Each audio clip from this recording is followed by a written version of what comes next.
आप हर रोज खुद को मेहनत की आग में तपाते हैं, मगर किस्मत है कि जैसे अब तक गहरी नींद में सो रही हो। आप सही चलते हैं लेकिन लोग आपको ही गलत ठहराते हैं। फैसला लेना है पर दिल डरता है, क्या ये गलत निकल गया तो? सामने दो रास्ते हैं, एक आसान लेकिन धोखा, दूसरा कठिन लेकिन सच्चा। और अब सवाल ये है, क्या सही कर्म वाकई सही होता है जब दुनिया ही उल्टा चल रही हो? आज हम जानेंगे एक ऐसा सच जो आपकी किस्मत नहीं, आपके कर्म की गहराई से जुड़ा है। क्या आप भी कभी ऐसा महसूस करते हैं कि आप दिन रात मेहनत करते हैं पर आपके कर्मों का फल कहीं दूर ही रहता है? क्या सही रास्ता चुनना इतना आसान है जब दुनिया आपके फैसले को गलत समझे? क्या हर परिस्थिति में सही कर्म करना जरूरी है भले ही सामने वाला बुरा हो? क्या डर के कारण हम अपने फैसले टालते रहें जबकि यही फैसले हमारी जिंदगी बदल सकते हैं? और जब दो रास्ते सामने हो, एक आसान मगर गलत, दूसरा कठिन मगर सही, तो क्या करें? आज हम खोलेंगे कर्म का वो रहस्य जो आपके हर निर्णय को ताकत देगा, आपके हर डर को मिटाएगा और आपकी किस्मत को नया मोड़ देगा। तैयार हो जाइए क्योंकि ये वीडियो आपके सोचने का तरीका ही बदल देगा। नमस्कार दोस्तों, इस वीडियो में मैं आपके 5 गहरे और जरूरी सवालों का जवाब दूंगा। अगर इन सवालों ने आपको भी झकझोरा है तो ये वीडियो आपके लिए है। चलिए शुरू करते हैं। पहला सवाल, मैं मेहनत करता हूँ लेकिन फल नहीं मिलता, क्या मेरा कर्म व्यर्थ जा रहा है? कई बार हम पूरी मेहनत कर लेते हैं लेकिन नतीजा नहीं मिलता। ऐसा लगता है जैसे सब बेकार हो गया हो। क्या सच में आपकी मेहनत व्यर्थ जा रही है या फिर ऐसा कुछ है जो हम देख नहीं पा रहे हैं? अगर आप भी इस सवाल का जवाब जानना चाहते हैं तो इस वीडियो को अंत तक जरूर देखिए, क्योंकि जो मैं बताने वाला हूँ वो आपकी सोच बदल देगा और आपकी मेहनत को एक नया मतलब देगा। चलिए इस सवाल को एक स्टोरी के माध्यम से समझते हैं। नीलिमा एक गाँव की होशियार छात्रा थी। 12वीं की बोर्ड परीक्षा में वो रोज 10 घंटे पढ़ती थी लेकिन रिजल्ट आया 65%। उसकी सारी मेहनत बेकार लग रही थी। एक दिन वो खेत के पास बैठी थी उदास। तभी उसके बाबा आए और बोले, बेटा खेत में जो बीज अभी डाले वो कल पेड़ नहीं बनते। कुछ बीज को धूप चाहिए, कुछ को बारिश और कुछ को बस वक्त। नीलिमा ने सवाल किया, तो मेरी मेहनत का बीज क्या सूख गया? बाबा मुस्कुराए और बोले, नहीं, वो बीज धरती के नीचे अपनी जड़ें फैला रहा है ताकि जब समय आए तो तूफान में भी न गिरे। उस दिन से नीलिमा ने समझा, फल तुरंत नहीं लेकिन आधार मजबूत हो रहा है। आज वही नीलिमा एक डॉक्टर है और गाँव में पहला क्लिनिक चला रही है। ऐसा ही उदाहरण हम रामायण में भी देखते हैं। जब लक्ष्मण मूर्छित हो गए, श्री राम ने हनुमान जी को संजीवनी बूटी लाने भेजा। हनुमान जी घंटों हिमालय की पहाड़ियों में खोजते रहे लेकिन संजीवनी बूटी नहीं मिली। क्या हनुमान जी की मेहनत बेकार गई? नहीं, उन्होंने हार नहीं मानी, पूरे पर्वत को ही उठा लाए। यही बात एक छात्र के लिए सबसे जरूरी है। अगर मेहनत का सीधा फल नहीं मिले तो भी कोशिश मत छोड़ो। कभी कभी आपकी मेहनत आपको अलग रास्ते दिखाती है और रास्ता सीधा मंजिल तक ले जाता है। कहने का मतलब है, कर्म कभी व्यर्थ नहीं जाता।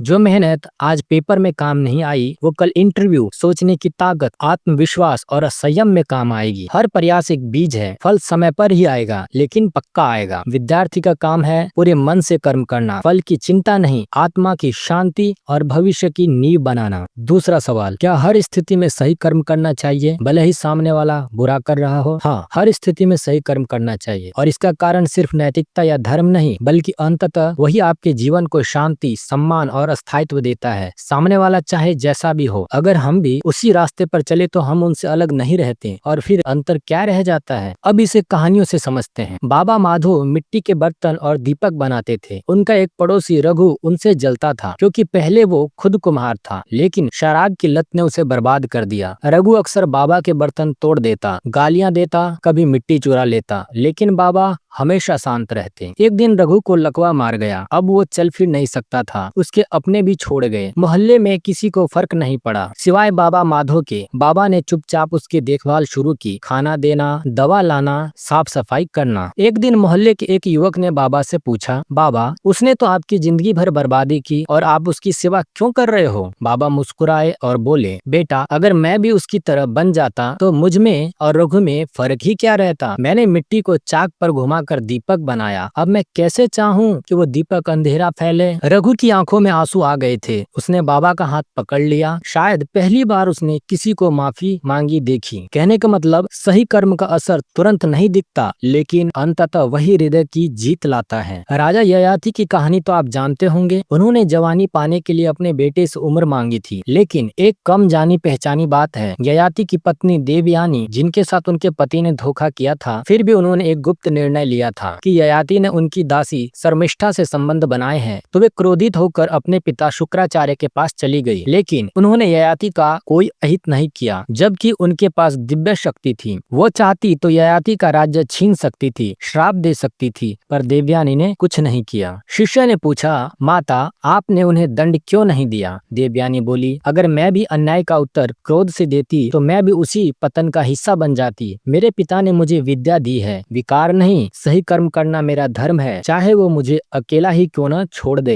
मतलब हमारे कर्म ही हमारी पहचान है, दूसरों की गलतियां हमारे मूल्य नहीं तय करती है। दूसरे के कर्म आपके कर्म को सही या गलत नहीं बनाते। आपकी आत्मा का दर्पण आपका अपना कर्म है। सही कर्म कठिन हो सकता है, लेकिन वही सच्चा साहस है। जैसे दीपक अंधेरे में जलकर दूसरों को रोशनी देता है, वैसे ही आपका सही कर्म भी किसी के जीवन की सुबह बन सकता है, भले ही उन्होंने आपको रात दी हो। तीसरा सवाल, मैं किसी निर्णय को लेकर डरता हूँ, अगर फल बुरा निकला तो क्या होगा? निर्णय लेना जिंदगी का हिस्सा है। हम सब डरते हैं कि कहीं गलती न हो जाए या नुकसान न हो जाए, लेकिन गलत फैसले भी हमें सीख देते हैं और सही फैसले हमारा रास्ता बनाते हैं। जब आप दिल और दिमाग दोनों से सोच समझकर फैसला करते हो तो जो भी नतीजा आएगा वो आपको कमजोर नहीं करता, वो या तो सिखाता है या बेहतर बनाता है। चलिए इसको एक कहानी से समझते हैं। सीमा एक गृहिणी थी, उसका परिवार छोटा था, पति और 2 बच्चे। एक दिन सीमा ने सोचा कि वो घर के बजट को सुधारने के लिए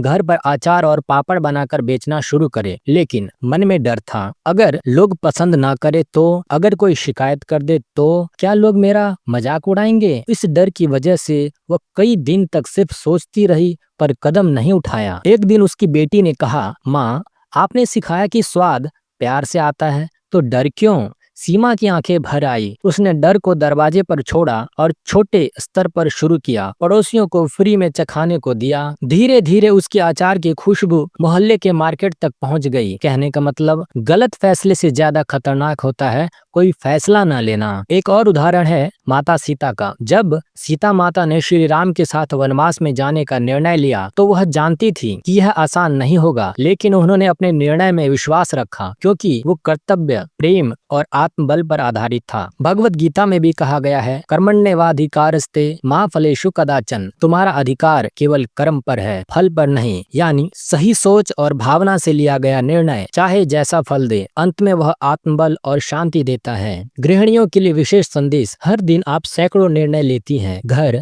बच्चों, रिश्तों, बजट, सपनों को लेकर। हर निर्णय में डर होना स्वाभाविक है, लेकिन डर के कारण रुक जाना खुद से अन्याय है। हर अनुभव कुछ न कुछ सिखाता है, इसलिए कदम बढ़ाइए, डर नहीं। अगर दिल और दिमाग साफ है तो कोई भी फैसला गलत नहीं होता। डर के बिना लिया गया एक छोटा कदम आपको बड़े सपनों की ओर ले जा सकता है। कभी कभी हार भी रास्ता दिखाती है और डर को हराना ही असली जीत होती है। आपका आत्मविश्वास ही आपके हर निर्णय को सही बना सकता है। खुद पर भरोसा रखिए, बाकी जीवन खुद संभाल लेता है। चौथा सवाल, मुझे 2 रास्ते दिख रहे हैं, एक आसान लेकिन गलत, दूसरा कठिन लेकिन सही, क्या करूं? इस सवाल को एक स्टोरी से समझते हैं। अजय एक छोटे शहर में डेयरी चलाता था। उसका दूध शुद्ध होता था लेकिन महंगा पड़ता था। उसी शहर में एक और नया कारोबारी आया जो दूध में पानी मिलाकर सस्ता बेच रहा था। ग्राहक खींचने लगे। अजय के सामने 2 रास्ते थे। पहला, दूध में थोड़ा सा पानी मिलाओ, मार्जिन बढ़ाओ, ग्राहक वापस लाओ। दूसरा,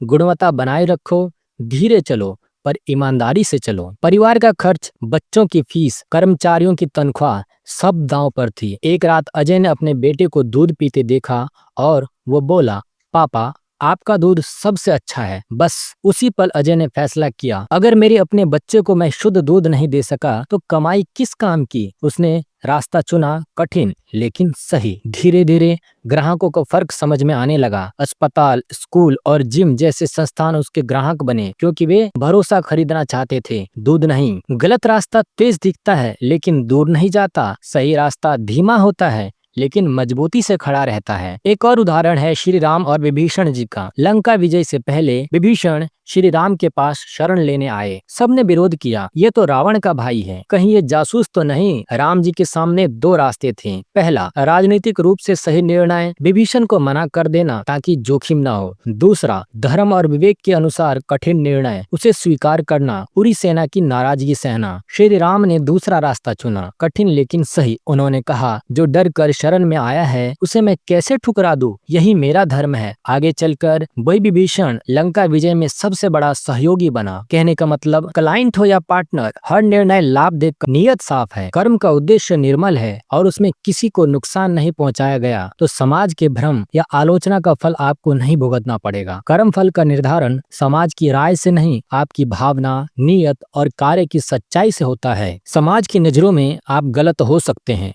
लेकिन ईश्वर और समय के सामने आपकी आत्मा की गवाही ही अंतिम प्रमाण होती है। अब इस सिद्धांत को दो कहानियों से समझिए। एक अनोखी और दिल को छूने वाली कहानी, दूसरी पुराणों से ली गई दुर्लभ लेकिन प्रैक्टिकल स्टोरी। एक कस्बा ग्वालियर के पास राम सेवक जी एक प्राइमरी स्कूल के मास्टर। राम सेवक जी हर दिन बच्चों को अपने घर पर फ्री में ट्यूशन पढ़ाते थे, लेकिन एक बच्चा ऐसा था जो रोज गंदे कपड़ों में आता, कुछ चुराता और बाकी बच्चों को परेशान करता। एक दिन वो बच्चा स्कूल की तिजोरी से पैसा चोरी करते पकड़ा गया। पूरे स्कूल ने मान लिया कि राम सेवक जी ही उसका दिमाग खराब कर रहे हैं। उन्हें बदनाम किया गया, नौकरी चली गई, मोहल्ले में ताने मिलते रहे, लेकिन वो फिर भी हर रोज उस बच्चे के घर जाते रहे, उसे दवा, पढ़ाई और प्यार देते रहे। 15 साल बाद वही बच्चा अब एक IAS ऑफिसर बन गया और मीडिया से कहता है, अगर राम सेवक जी मेरी जिंदगी में नहीं आते तो मैं जेल में होता। उन्होंने मेरी गलती की सजा खुद झेली, लेकिन मुझे एक और मौका दिया। समाज ने राम सेवक जी को गलत समझा, लेकिन उन्होंने सही कर्म नहीं छोड़ा। आज समाज उनके सामने सिर झुकाता है, लेकिन उनका कर्मफल उस बच्चे की सुधरी हुई जिंदगी में लिखा गया। महाभारत में एक कहानी है, भीष्म पितामह की प्रतिज्ञा,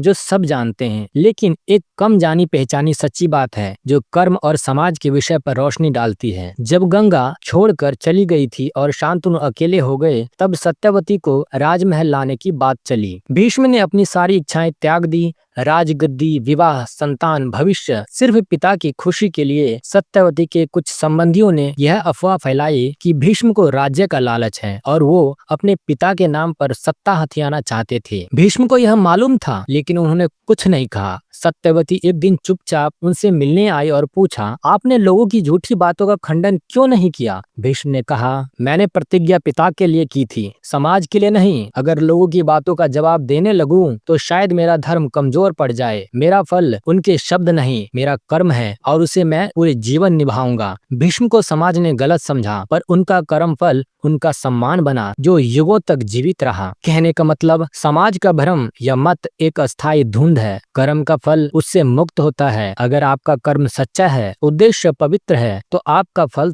तय है। समाज समझे या ना समझे, ईश्वर और समय दोनों को सिर्फ कर्म दिखता है, लोगों की राय नहीं। सही कर्म वो बीज है जो समय की जमीन में बोया जाता है। शुरुआत में लोग इसे कीचड़ समझते हैं, लेकिन एक दिन वही वट वृक्ष बनकर सबको छांव देता है। अगर आपको वीडियो पसंद आया तो लाइक और शेयर करना ना भूलें। चैनल को सब्सक्राइब करें ताकि हर नई वीडियो आपको सबसे पहले मिले। नीचे कमेंट में अपना सबसे बड़ा कर्म सवाल जरूर बताएं, मैं जवाब दूंगा। सच्चा कर्म कभी व्यर्थ नहीं जाता। डर से लड़ो, सही राह चुनो और अपनी किस्मत खुद बनाओ।